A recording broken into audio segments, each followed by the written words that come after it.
Good afternoon. And good afternoon. Today is Friday, June 7th, 2019, and we are in the Special Collections area of Cleveland Public Library, downtown Cleveland, the People's University, and this is a great place to be in the world. Our narrator for today, for those of you who are out in the world, in our viewing audience, is the Reverend Mylion Waite.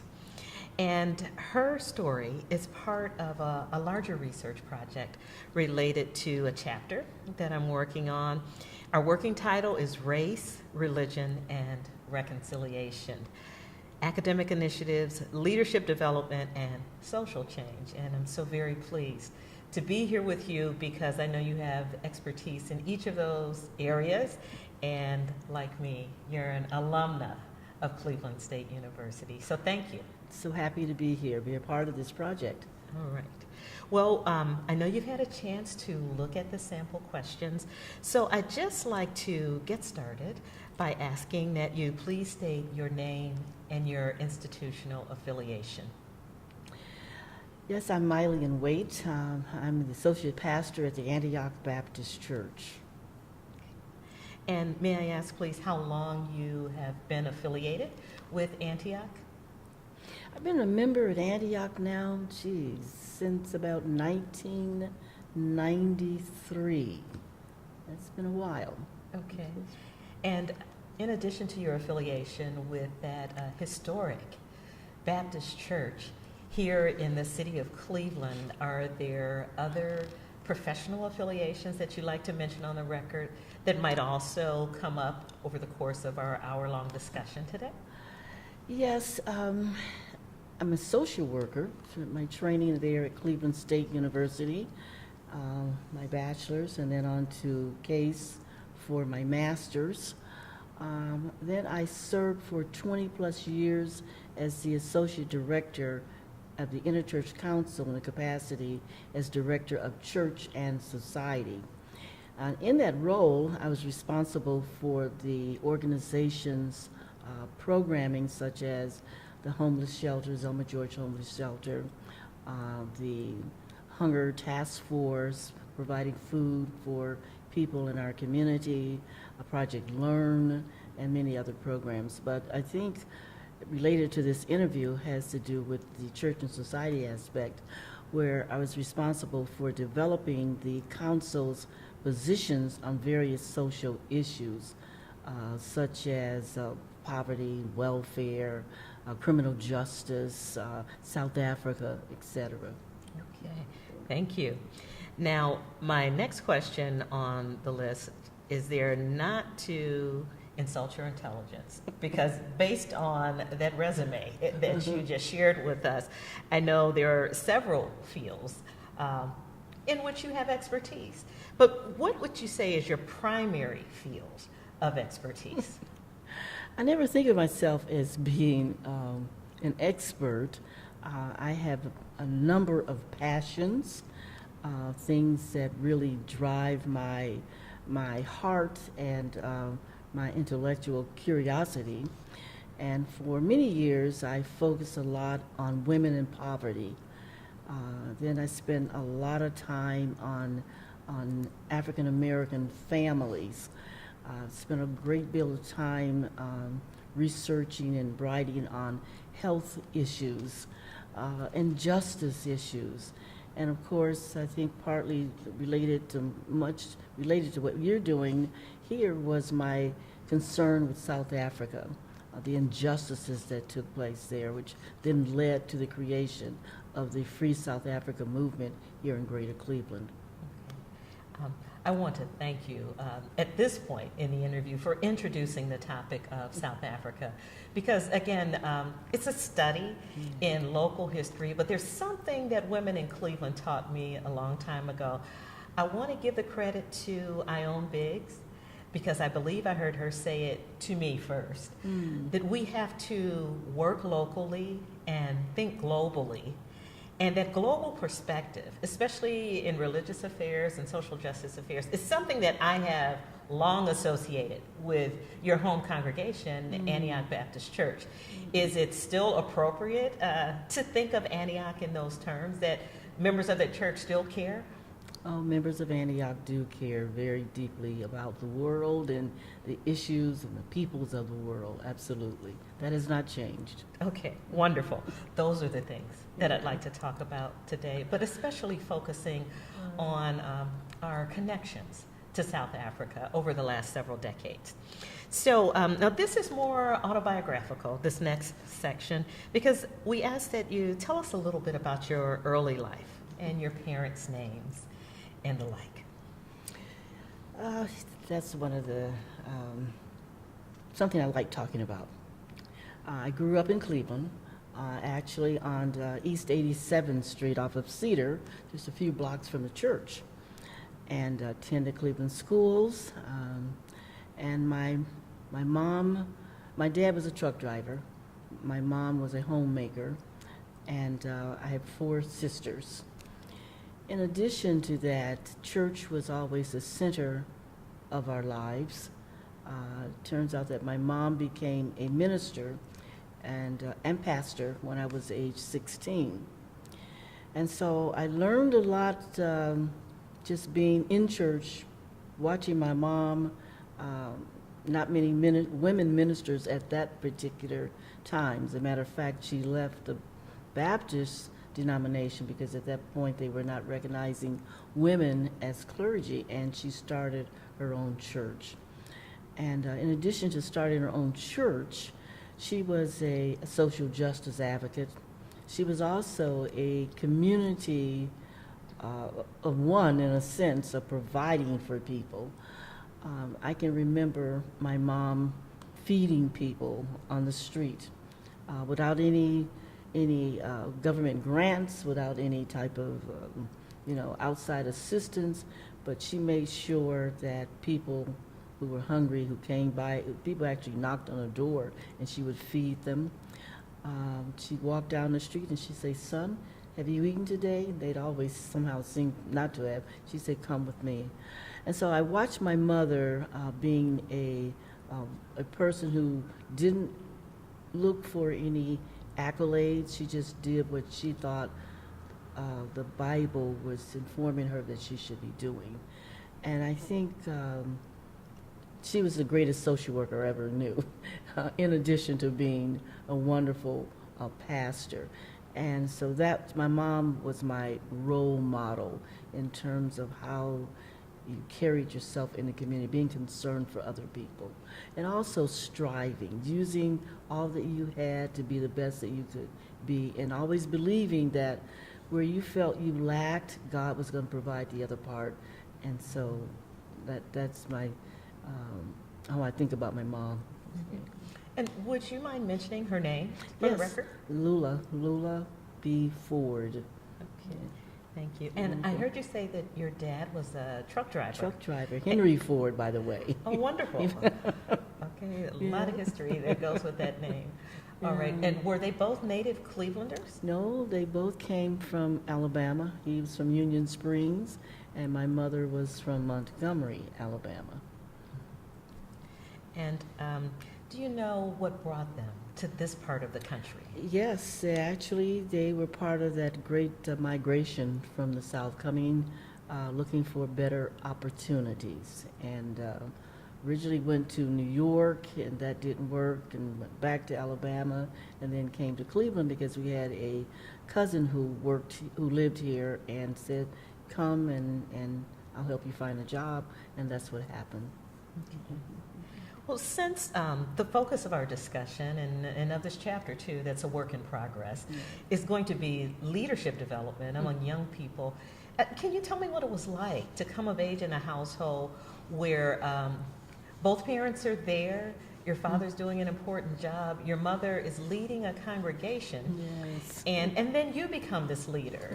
Did you see that in yourself at 16 when she accepted that call to ministry? She saw it. I didn't see it. It's not something I wanted for myself. I saw myself as being I wanted to be a journalist. And I always imagined that I would be a journalist getting a story in some exciting place like Paris. You know, and I always had this vision, this big umbrella, you know, with the satchel, the notebook, and the microphone.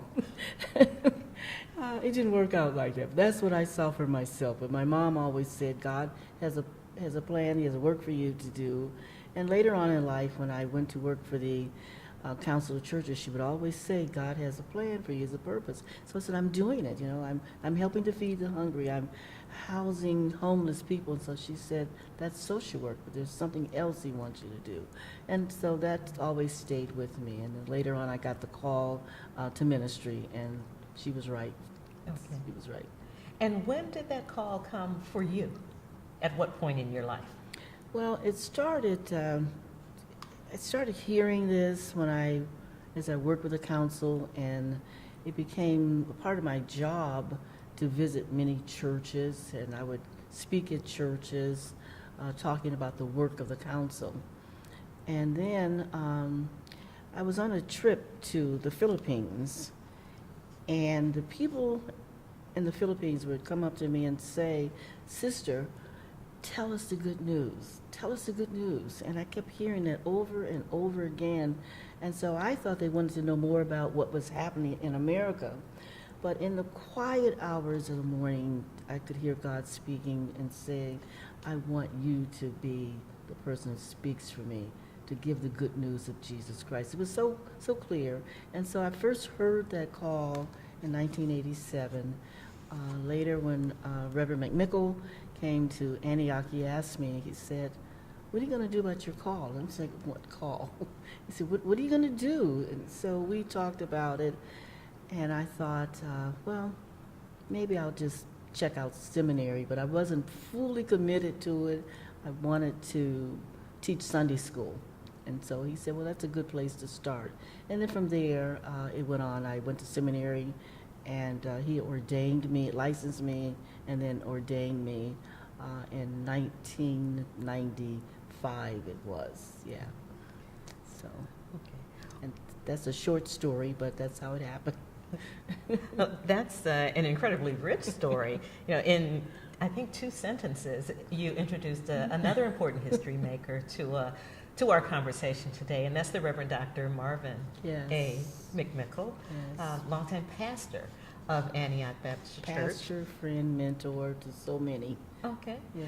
Well, and thank you for mentioning mentor, because you've covered a lot of ground as far as your education is concerned, and saying that your mother was an important role model, and at 16, Yeah. you know, in addition to being one of the leaders within the household, there with your father and 5 daughters. Yes. Okay, now she's leading a congregation, so I think I would have to say she's one of your mentors. Absolutely. So I agree that because you said that first. You know, I wasn't there, but you said it first, that she was a great role model. Yes. But if you could talk also, in addition to your mother and Dr. Mcmickle, about some of your other influential teachers and mentors and colleagues from age of 16 until you are licensed, ordained minister in 1995. Well, I've been very blessed and had so many wonderful people in my life who wanted to share with me. But one person that I will always lift up is the Reverend Dr. Donald G. Jacobs. Dr. Jacobs was the executive director of the Interchurch Council. And I might interject this. I didn't know about the Interchurch Council growing up. I didn't know what a wonderful organization it was. There was an incident that happened in Cleveland down in Sawinski Park, and there was a man who was attacked and beaten there, and he happened to be the bus driver on my route to work, and his name was Benny Savage. And Mr. Savage he would wait for me running to the bus with my baby, because I had to drop her off at daycare before going to work. And so the bus one day, for several times, would just pass by, didn't stop for me. So finally, I was able to get there with the baby, and it was a different driver. So I asked the people on the bus, where's our driver? And then they shared with me what had happened to him at Sawinski Parker. Well, I was so moved by that, and it was just like he was someone, a personal friend or family member. And I talked with his family, I got in touch with him, and then I started a fundraising drive on the buses to help raise money to pay for his medical expenses. Well, in trying to do that, I reached out in the community to get some help, and someone said to me, call the Interchurch Council. I called the Interchurch Council. That is how I met Dr. John Jacobs, who joined in my effort, and we were able to successfully raise a certain amount of money to help the family. But in that effort, he and I developed a friendship, and then he became my mentor and my encourager, and that was before I was in ministry. As a matter of fact, at that point in life, I had not finished my my college education. And so I asked for a job at the council, and so he said, well, you know, you have to have a bachelor's degree, and I didn't have a bachelor's at that time. I'd taken some courses at community college, but that was a driver that started me to finish. It took me 12 years to complete my associate's degree at community college. Then I went on to Cleveland State to get the bachelor's, and I went back to the council seeking a job, and they said, well, no, you need to have a master's. And so for the position that I wanted. So then that's how I went to Case, because I wanted to get to work. I wanted to work for the council. I didn't want to work anywhere else. I wanted to work for them, and because I believed in their mission and the vision that they had for society. So I graduated from Case, and I think I got hired from by the council maybe 2 months later, and I went there as the director of the Hunger Task Force, and that was my goal. I wanted to direct the Hunger Task Force. I wanted to feed hungry people. And so getting the job, we were able to expand the number of pantries, the number of actual centers. We were able to do some advocacy work to raise the awareness of people in Greater Cleveland about those who were in need of food. And so that's my short story. My mentor, Dr. Jacobs, and then of course, with that introduction, I later became the Associate Director of Church and Society, which put me over all of the programs, and which then opened up so many other doors for me. As a result of that position, and working for the council, I think I probably have visited about 20 different countries now, all related to meeting human needs and social justice. Mm-hmm. Well, that's an incredible So. a short story, in my opinion. And I just want to make sure I have the facts correct. So as a high school student here in the city of Cleveland Public Schools? Yes. Okay, so you see your mother as a leader. Yeah. And then pretty soon you're going to be a working mother with a daughter running for buses, but getting further education beyond the secondary school at Cuyahoga Community College. You said you earned your associate's degree there? 12 years, to be 12 years. Okay. One class at a time. All right, but you did it. Yes. And then on to Cleveland State University, School of Social Work? That's Or right. Social Work Department, perhaps? Social work department. At that time, okay. And then to University Circle, also in Cleveland, Yes. Case Western Reserve Right. University. Right. Okay, just want to make sure I had all of the schooling there, because we were asking about, important teachers. And following that, I went to Ashland Theological Seminary. So. Okay. Yeah.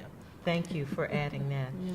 So you mentioned, But then one other thing I'd like to sorry. add too, and you're talking about teachers. This goes back a little bit, but one of my teachers her name was Ruth Rucker. This is an elementary school teacher. I love teachers and I love librarians. They meant so much to me. Growing up in a really strict family, because we didn't get to do much besides go to church and go to the library. So librarians introduced me to reading. I remember asking, I want to read all the good books. And she said, all the books are good. But I remember the librarian, but Mrs. Rucker was important to me at John Burroughs Elementary School. And she was a wonderful young teacher at that time that took a special interest. And later on, we became members of the same church congregation. And so I would tell stories about her, and she told stories about me in church as well. But just really someone who was really helped to shape me as a person. Okay, and that's at John Burroughs Elementary School. Yes, that was Okay. John Burroughs. Yeah, I want to take just a few seconds each time you give me new information to repeat those names, because the wonderful thing about having this partnership with the People's University is that people can now go into the databases and search by name and find news articles Yes. related to the work of some of the people that you've mentioned today. So thank you for all the names that you've shared so far. I do want to ask, however, if you could please spell your first and last names. Sure. So when we go into the databases, we can find those articles about you. Sure. My first name is spelled Mylion, and it's pronounced Mylion. It looks like My Lion in print, but it's one of those created names that mothers often put together for their children. My mom says it means sunshine. And so, firstborn, and she said it brought her just sunshine every day. So the last name is spelled W-A-I-T-E, Waite. Okay, thank you. And would you mind mentioning also the name of your mother's congregation, since she was the founding pastor of that church? Yeah, the church is located on Woodland Avenue, and it was called Christ Church of God. Christ Church of God. Yeah. Okay, thank you. And then finally, for now, the spelling of your mentor's name at the Interchurch Council. Donald G. Jacobs, Jacobs. Okay, thank you. And there may be other spellings, but Yeah, just maybe. want to make sure that we get those correct.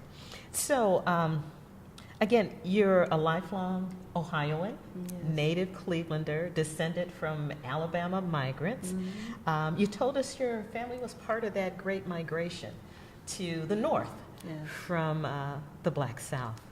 But can you tell me a little bit about your experiences as an undergraduate student at Cleveland State University?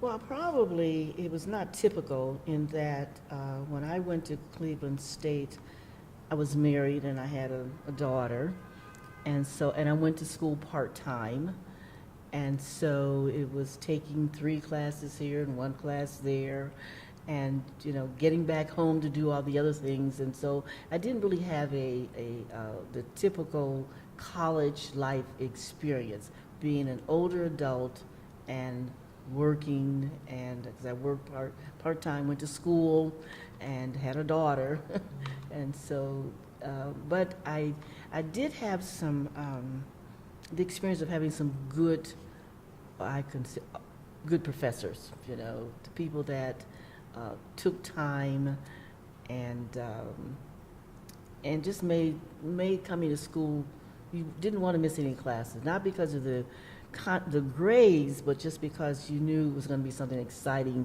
that was going to happen in the class. And I do remember that. And I also remember one professor in particular was Vicki Knight. And I think it was amenity. I don't remember the course right now. But she and I have remained connected over the years. But she opened up for me in many ways new ideas, and in terms of reading new materials. And of course there was Dr. Ed McKinney. And Dr. McKinney really was the person who really got me to the Interchurch Council. And when he called to tell me about the job opening, and I said, oh, I don't know if I can do that. And I don't know if I don't know enough. So he says, look, he said, what you don't know, I know. What I don't know, I know somebody else who does know. So you go apply. Well, the first time I didn't apply. I wanted the job, but I was too afraid to to really step out there for it. And he called, he said, "Did you apply?" And I had not. So he said, "I know they close at 5. I want you to get down there."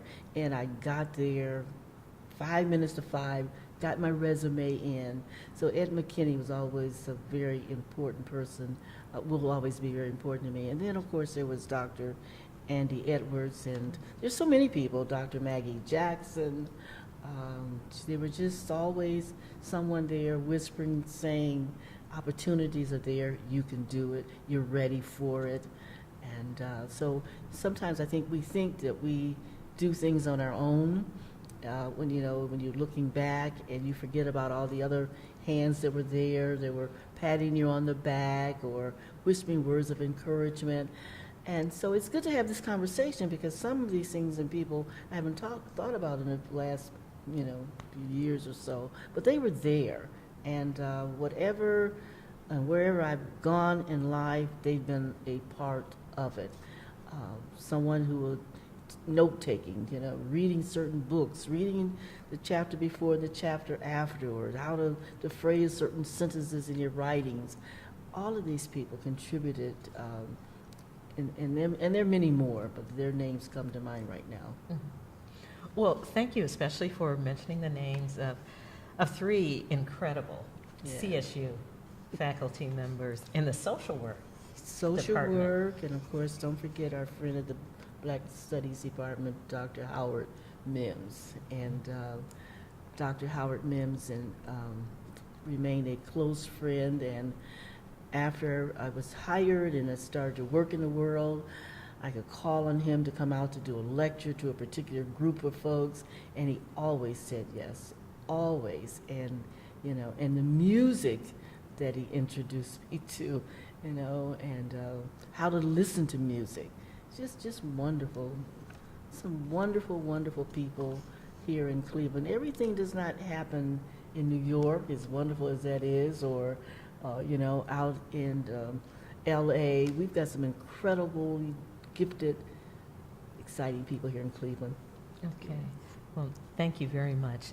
I will say, as a part 2 of that question, which is number 6 on our list, I wanted to know about some of your experiences at Cleveland State, but especially as they related to racial and cultural diversity. And I know, because I knew some of those same faculty members, that most of the people you named were African American. Yes. Tenured faculty members, most within the social work department. Dr. Mims, I believe, was the founder of the speech and hearing clinic. So he was in speech pathology and then also pathology. Black studies. Mm-hmm. Yeah, I actually met him in speech pathology. Okay. Because I thought I was going to do that, but that's how I first met him. Yeah. Okay. And at that point in your undergraduate education, when you met all these incredible people, were you already interested in social justice, racial and kinds of diversity issues, or did that come later? No, I always had an interest in that, just reading the newspapers or hearing sermons, and so I always had an interest, but this just added to what my passion was there. Gave me the thought that it doesn't have to always be this way, that I could make a contribution. Didn't know how just yet, but it was always there. Mm-hmm. Okay, and I asked that question, and I hope it didn't sound like a leading question. No, not particularly. I think also at that time, I don't know what they do now at Cleveland State, they had the classes on, and I can't remember the right phrasing, but it had to do with isms, and so it was racism and sexism and classism and ageism. And so some of those classes and discussions also, deepened my interest. Okay. And where I want to go with this, and because you saw my emails and the list of questions ahead of time, is how in the world, did all these people on America's North Coast in Cleveland, which for a time was an industrial city for a good bit of the 20th century, how in the world did we have a movement take off that really, I guess was really moving forward in the 1980s, certainly, but maybe perhaps earlier than that, a movement, an anti-apartheid movement that focused on South Africa. How did all of that come together in your work and in your educational experiences? If you would share a little bit about that. Well, of course, South Africa was all over the news, what was happening there. We watched it on television, news articles, etc. But as I recall, so we were following what was going on. And I got a call from someone in the community who said to me, do you know that we have a South Africa consulate here in Cleveland? And they called me because I was at the council, and that was my position as director of Church and Society. And of course, I didn't know. And so we started doing a little research. What is he doing? And so this consulate was going around making speeches at schools and telling the youngsters what a wonderful place South Africa was and how beautiful it was, and talking to them about the animals and the birds, et cetera, and at the same time promoting South Africa with companies and corporations here. And so we thought, well, there's another side to South Africa that needs to be exposed. And so we formed a coalition, and we began to talk about South Africa, getting information about what was happening to the people there, the inequalities that were going on. And so we familiarized ourselves that way. And then gradually we came to the idea that the consulate needed to close. But first of all, we wanted to have a conversation with the consulate. Stephen Klonowski was his name. And so we asked for a meeting with him, and told him why we wanted to meet, and that we wanted to know more about what he was doing in Cleveland, because what we knew was secondhand. We wanted to hear from him. But he refused to meet with us. First he said, well, I will meet with you. Then he called back to say, well, I'm too busy, can't meet with you guys, And that's how the movement started. Mm-hmm.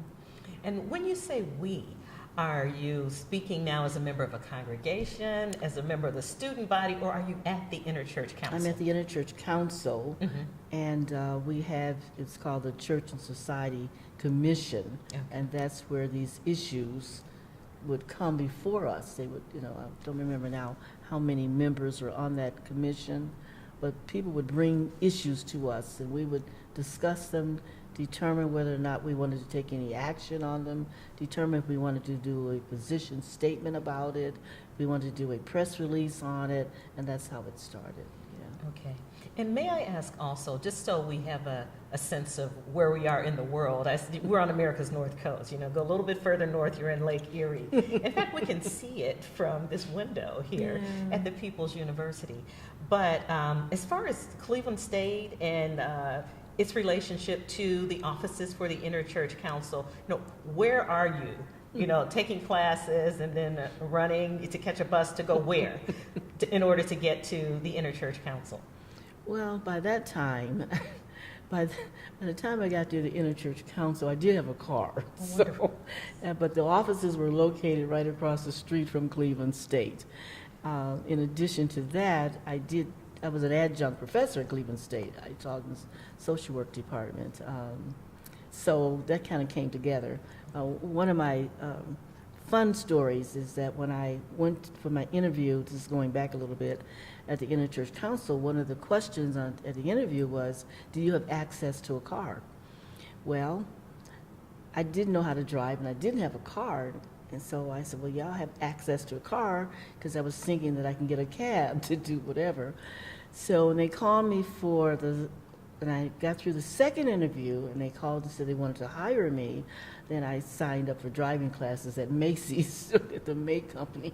And so I had to be at work 5 days later, and I didn't know how I could drive forward, but I didn't know how to back up very well. So I started getting to work early in the morning, 6 o'clock in the morning, so I could get around the traffic. But things worked out. I did have a car finally, and I did learn to drive. I was licensed and insured, and so it's a fun story. Okay. So leadership development is a process. Yes. Like learning to drive, yes, perhaps. Okay, well, thank you.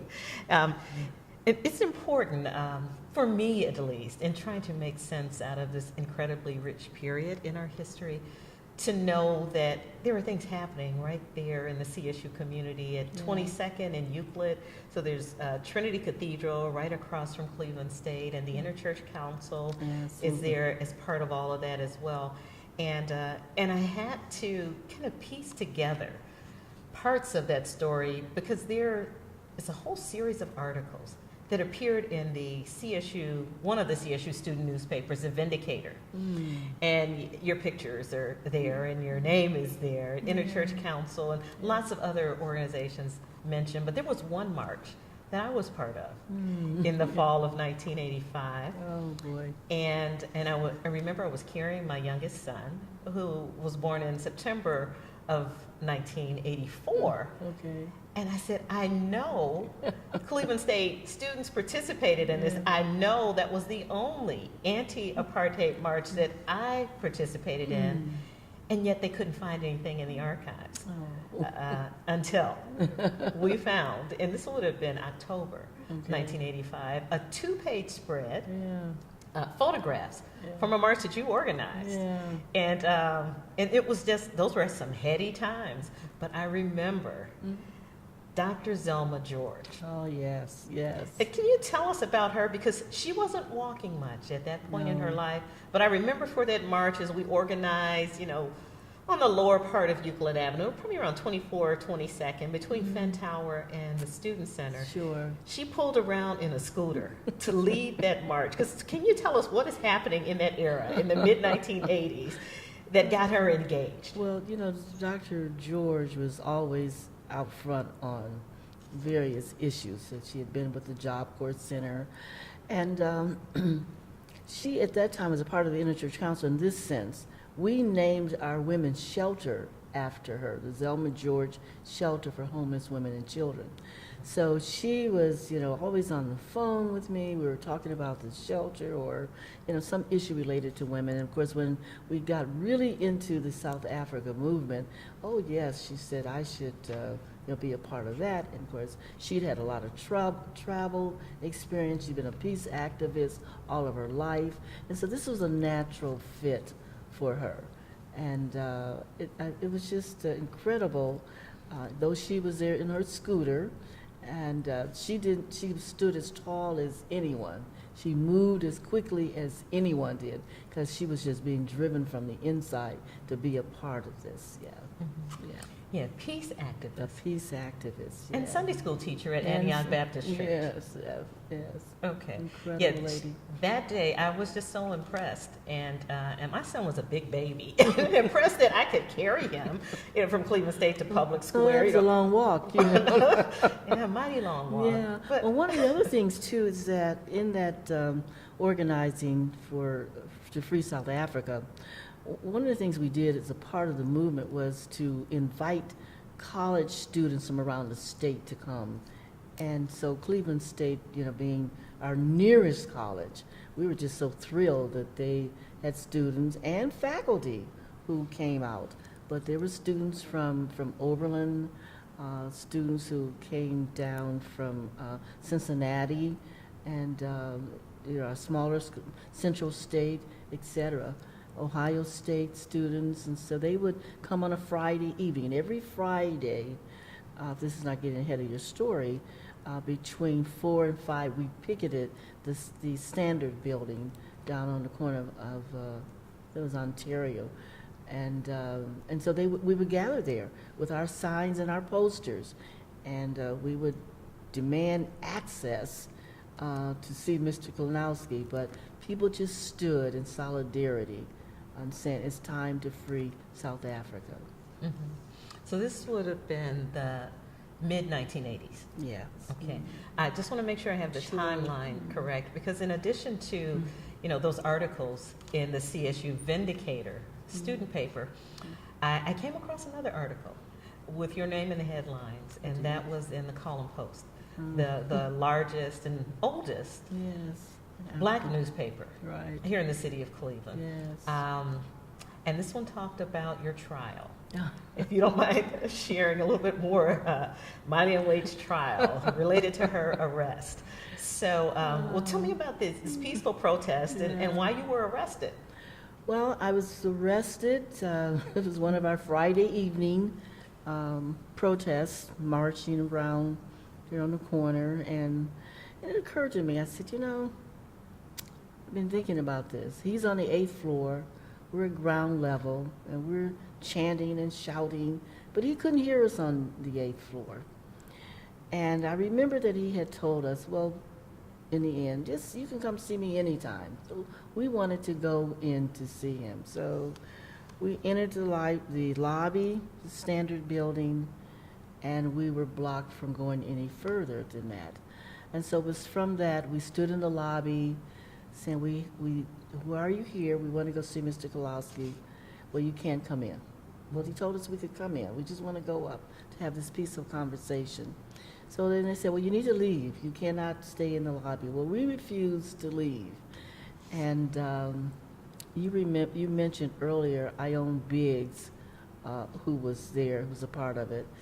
And so because we didn't refuse to leave, everybody else left except me and one other person. We were arrested and charged with trespassing. So, and so the trial was a result of that. And in the trespassing charge, they said that I had somehow turned off the elevator to the Standard Building, because I wouldn't know how to do that. I had no idea how to do that. I was guilty of standing in the lobby and not leaving when I was in order to do so.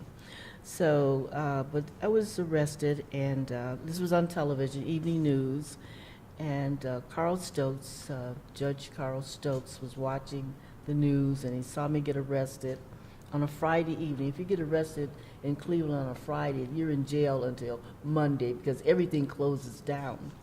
So he then called Judge Ron Adrian and instructed him to come down to get me released that night. And so that was the beginning of the trial.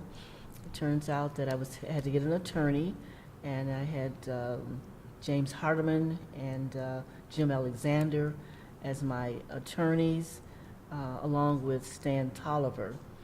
And so we went to trial, and the trial really, the way it was structured was to put South Africa on trial so that we could tell the story of what was going on. Many witnesses who came, and each one told a story about South Africa, somehow tied into this trespassing. And of course, we had the Honorable Judge, my sorority sister. It turns out that she was the judge for it. And was that Judge Walker, Lillian Walker Burke? Judge Burke, Lillian Burke, yes. And she wanted to hear the story about South Africa as well. So it was quite a time. We had, I think Tim Hagen was one of the witnesses who came down. Dr. Otis Moss came down. I remember Khalid Samad was there. And I believe I got a letter from Mayor Mcmickle White as well. It was just, countless people who came to the trial, who testified either personally or through letters. And I was really quite overwhelmed. Anything could have gone wrong, and I could have actually been found guilty, but I was not. So, because I was guilty of trespassing, but it turns out it worked out well. We were able to tell the story, get some front page headlines, and more people learned about South Africa. Maybe would not have taken the time to have read a news article about it as a result of that trial. Mm-hmm.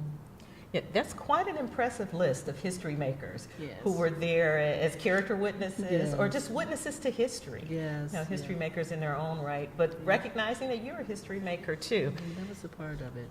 And you said it was Judge Carl B. Stokes, Yes. the first African American mayor of a Yes, major American yes. city.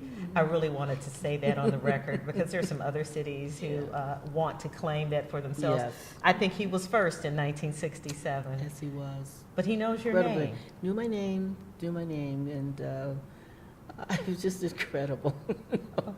And of course, you could not anticipate something like that was going to happen. I didn't know what was going to happen. I just had decided that I was going to stand my ground, that I was not going to leave until I got upstairs to see Gronowski. I really didn't know I was going to be arrested. I did not know, but something just made me plant my feet at that time to say, enough of this is enough, and we're going to see what happens. Mm-hmm. And just so we have some context for understanding the importance of this movement, this is really 20 years beyond the heyday of what we call the modern civil rights movement of the 1950s and 60s. Yes. But some of the same strategies Same strategies. being yes. employed, the occupancy, the sit-in, the refusal to leave, the marching, the praying, the protest, the banners, the signs, all of those things were there. There's quite an impressive picture of you in that Vindicator two-page spread with the megaphone. Oh, boy. I don't know what you were saying, but you were there, giving guidance to the other participants. But there was another person I saw there, Judge Sarah Harper. Judge Harper, yes. Former president of the NAACP. Yes. And can you think of some of the other organizations that were involved? Well, there were many. I do know that we would put a call out each week to different groups. And so, it was not just one organization. I can't remember all the many names, but you may have had someone from social service organizations. There were the colleges. There was a religious community. I can just remember various pastors coming down. There were young people. They're not. I mean, that was one of the beauties about this. Lots of young people they come up and say, "I'm here. Who are you? I came down to stand with you." And we did this for 8 months. I think that's also significant. During the winter months, very cold, and someone sent me a hat that said, if you're going to be on the picket line, you really need to be dressed appropriately. So they sent this warm, furry hat to me. So, and I don't know who it came from to this day. But again, there was so much support from such a diverse group of people. There were people who were in public office who would come. Some people were just kind of standing around. Not everybody wanted to be on the camera, but they added to the mass. And then there were people would, in their cars, they would blow at us or, let the windows down and wave and hang in there, stick with it, or we're going to do it, they would say, be a believer. Yeah. And they just thank you, like that. So a lot of people, a lot of organizations. All right. So, and I think, again, if I can interject, it's not an editorial, right? My opinion, but it's important, I think, for students of history to understand that it's happening in the 1980s.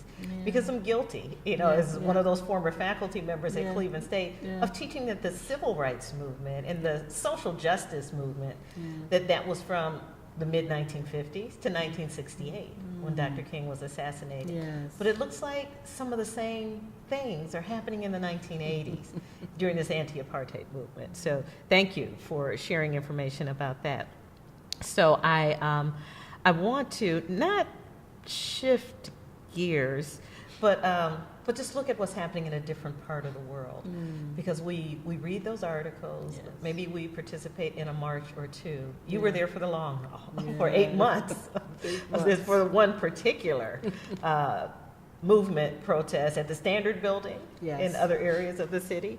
But we heard music also in that era. Gil Scott-Heron, What's the Word? Johannesburg. Oh, yes. So we're singing about South Africa, we're thinking about South Africa, we're reading about South Africa, but Nelson Mandela is still in prison, sentenced to life in prison in the 1960s.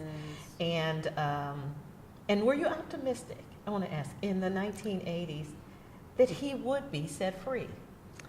Well, certainly we prayed for that, and we certainly hoped for it, and just didn't know when or how, but there was something that said, this is right, this man needs to be freed, and it happened. Mm-hmm. But no one at the beginning thought on this day, this time, it would just believing that something is going to shift and it will happen. Okay. Well, Mandela is there as the representative. He became, I think, the face of the movement in the global community, Absolutely. the free Nelson Mandela, but there were a lot of unfree people in Absolutely. South Africa. Absolutely. What are the main issues that brought people to the table or to the sit-in and to the marches that were so appalling that you just couldn't look away? I think once we started to learn more about life in South Africa, in terms of the inequities, that people could work in an area and then they would be expected to leave the area at night, or people knowing that you have the size of that population, and it was at 15 million, and only a certain percentage of that number ran everything. That didn't strike people as being right. I'm trying to think of the numbers now, but in terms of the African American population, South African population, and they could only live on a tiny portion of that country's land. The schooling kinds of issues, the fact that families were separated, husbands would go and they would work for months apart from their families. They were just all men in these barracks. They could not get back to their wives, etc. So when you put all of that together, it was just a horrible, horrible, inhumane way of living. And so when people started to see this, it just became, it was just wrong. They really knew it was wrong. How could you be the majority in the country and you have absolutely no say? How could you just be divided based on your race? And then they broke it down even more. You had the blacks, then you had the colors, then you have the Asians and the Indians, etc. And so as people learned more about the way the injustice is there, it just pulled people's heart. They knew that was wrong. Mm-hmm. Okay, so we're coming to the end of this first segment of the interview, and thank you for all of the incredible information that you've shared. But since we're focused on South Africa right now, just want to make sure that I understand that the thing that bothered people most was not that it was a segregated society like Jim Crow America had been before the civil rights movement, but there was separation and discrimination even within the segregation. And it was law. Mm-hmm. It was written in the law that that's the way it was going to be. Mm-hmm. That was wrong. So they're not just apart. Mm-hmm. Okay, black people are subordinated, and there's white minority rule. Yes, yeah. Okay. That was it. I think also the advent of books like Cry the Beloved Country to come out about that time, and certainly that was influential too. It gave a deeper, a clearer picture of what was going on. Although it was a novel, but it was really based on reality in South Africa. Mm-hmm. So those were some of the driving forces. Okay. I want to thank you again, Reverend Waite, for naming names and talking about the issues that brought people together in the 1980s, not necessarily to recreate the civil rights movement of the 50s and 60s, but to focus on new issues and to say that we live in the world and that we should care as black people in Cleveland about what's happening to black people in South Africa. So thank you for that. I also have on the list this question, and I think I know the answer, but I know you can elaborate on it. Are you familiar with any of the social thought and social justice activism of Nobel Peace Laureates, the Reverend Dr. Martin Luther King Jr. and Archbishop Emeritus Desmond Tutu? Oh, yes. Okay. They certainly helped, certainly contributed a lot to my thought about social action and social justice. Dr. King, of course, everybody knows Dr. King, and we often just associate him with the I Have a Dream speech, but he was so much more than I Have a Dream, which is very important, but just this thinking about how we all live together and how we share in God's earth together, and what it means to care for one another.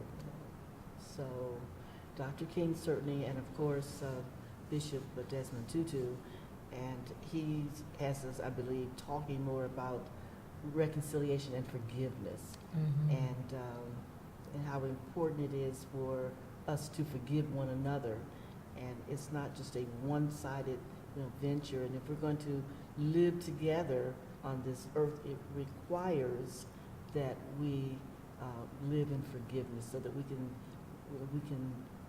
all can be all that we can be as a result of that.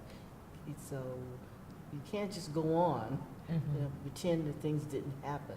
You have to acknowledge them, and acknowledge the hurt, acknowledge the pain, and then say, but together we're going to be better as a result of this acknowledgement. So yeah, it's very important. Okay. And thank you for mentioning reconciliation.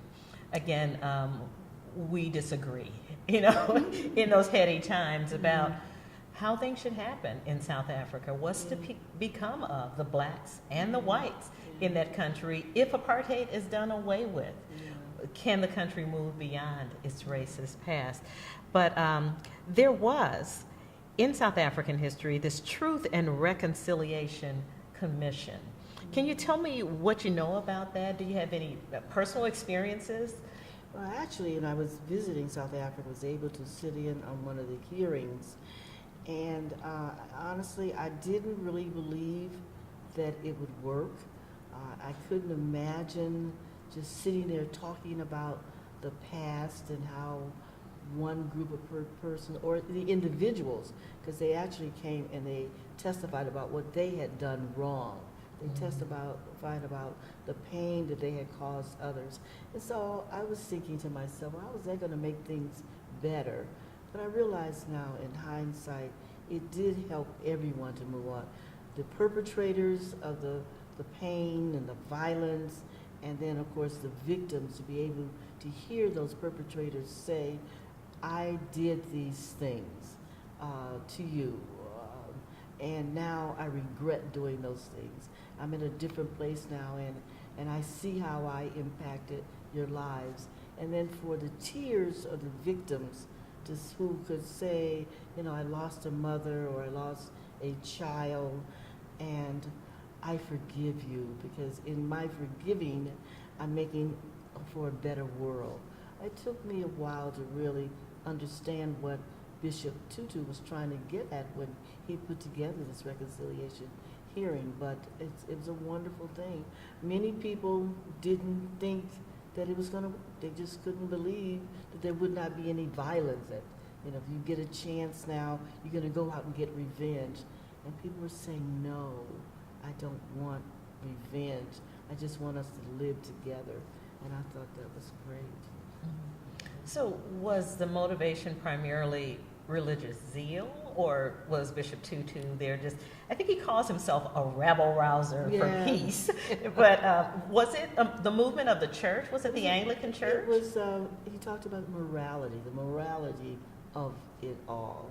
And it wasn't just the church, but he was able to get people, there are all kinds of people who came together on this, because in the end he knew no one was going to win unless we got to this agreement of how we wanted to live together.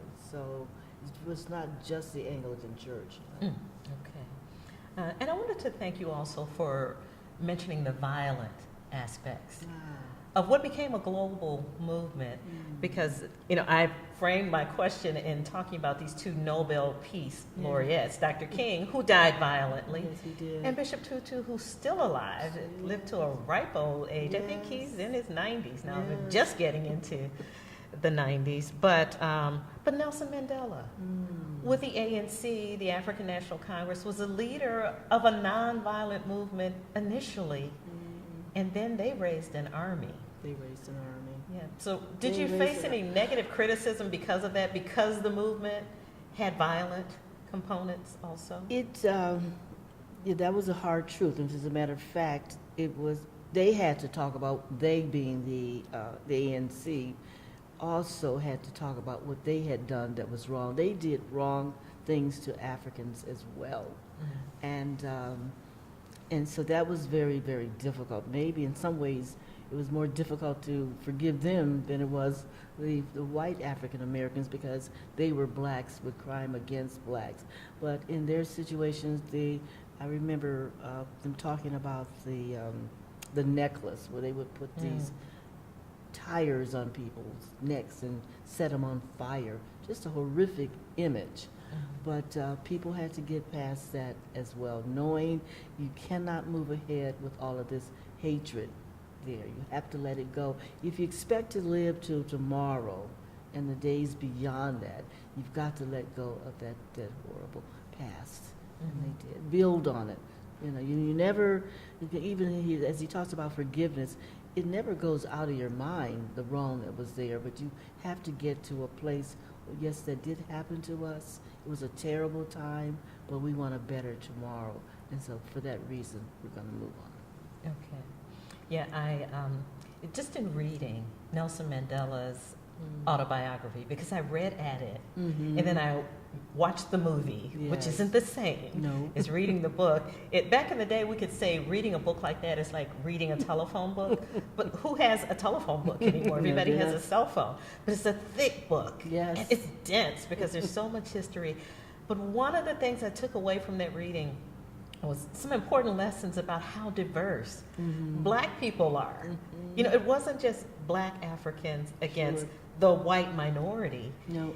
There's so much diversity, and even the term tribe we don't use much anymore, but so many different cultural, ethnic groups that South Africa could really be divided into, that it was hard to unify all black people around a common theme, except they were all oppressed. You know, maybe that was the one thing they had in common. But the violence showed that those ethnic ties made a difference, big difference among black people. So thank you for introducing that. Again, it's a tough pill to swallow, you know, because then you don't know who your enemies are. Yes. Because they look so much like your friends. It's a really interesting chapter, in my opinion. As someone who, you know, studied that racialized history in America, it's not just black or white. No, it's not. So much more complicated than that. But thank you again for your honesty in speaking about that. But I have some questions that really pull language out of the book proposal.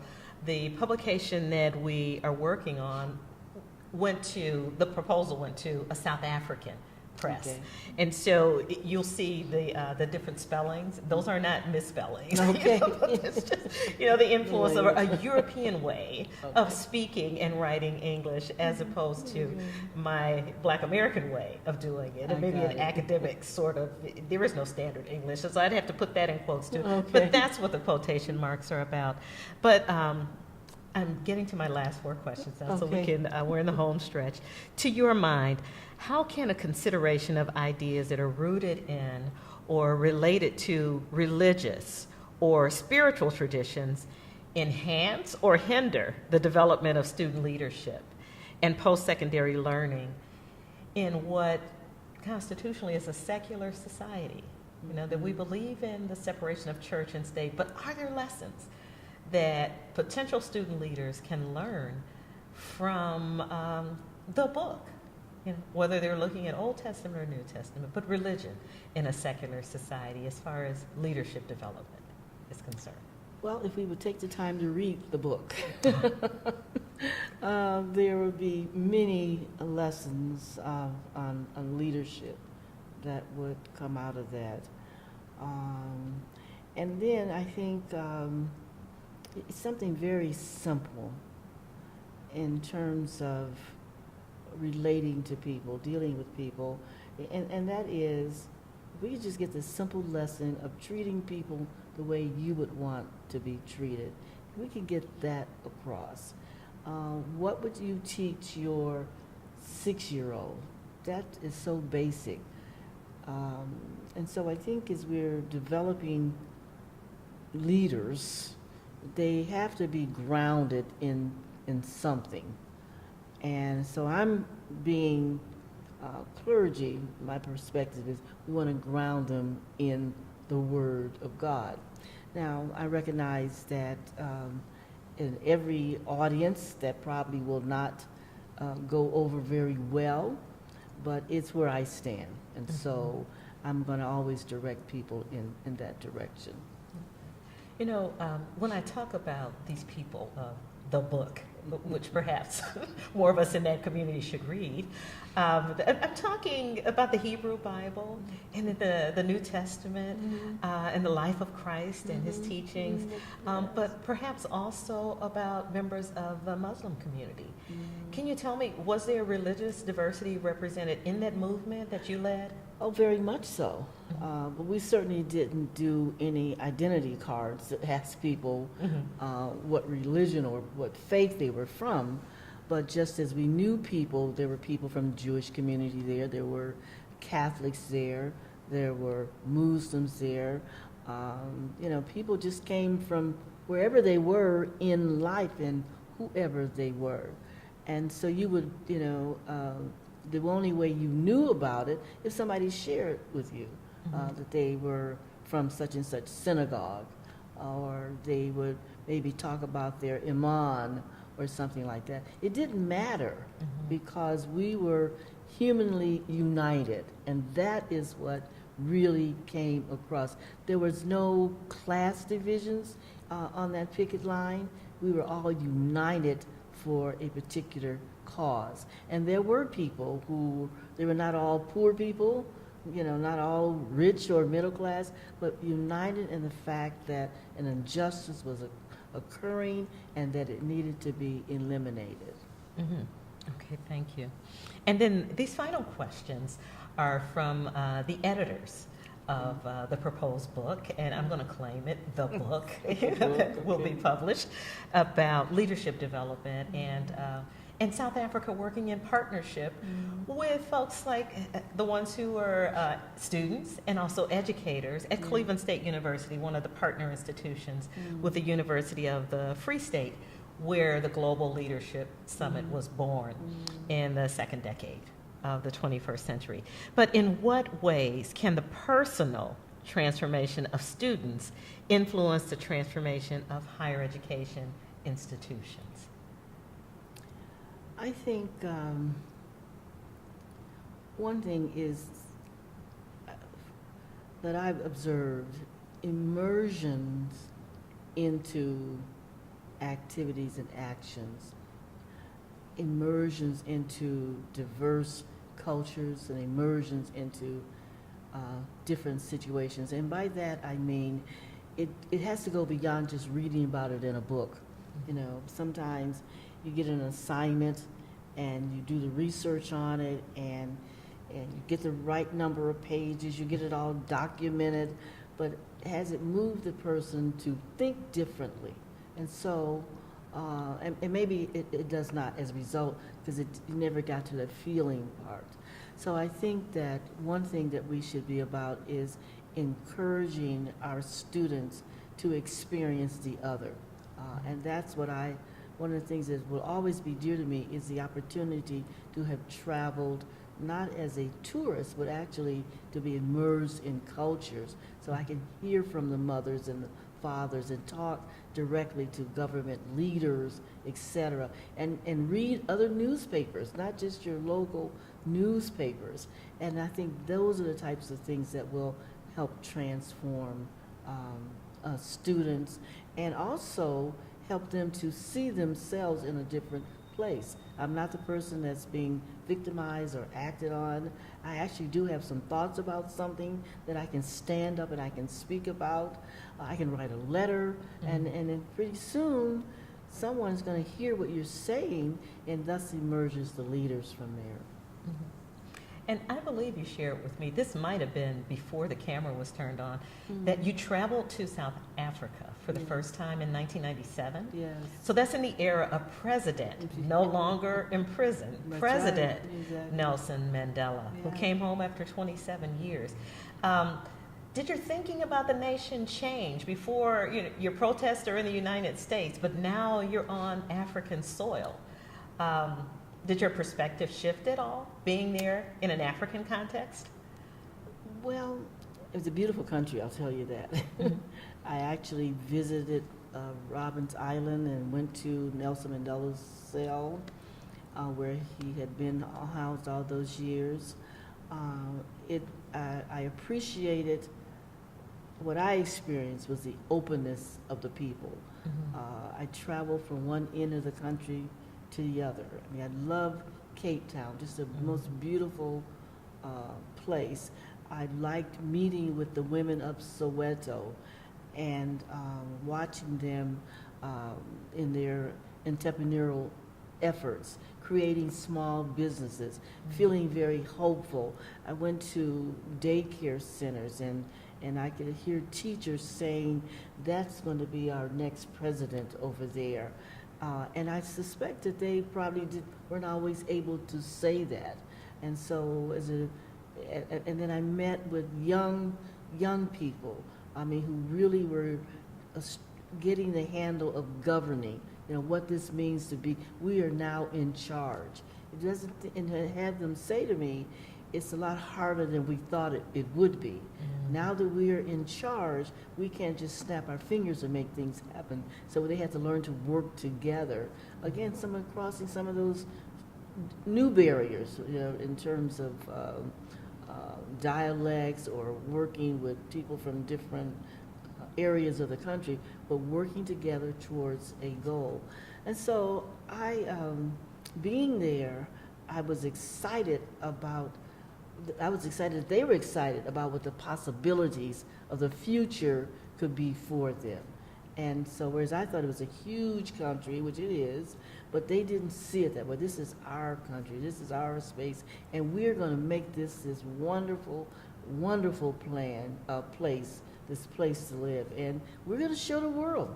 I mean, I heard that over and over again, and as I listened to people from all levels talk about it with this excitement, I became excited for them and with them.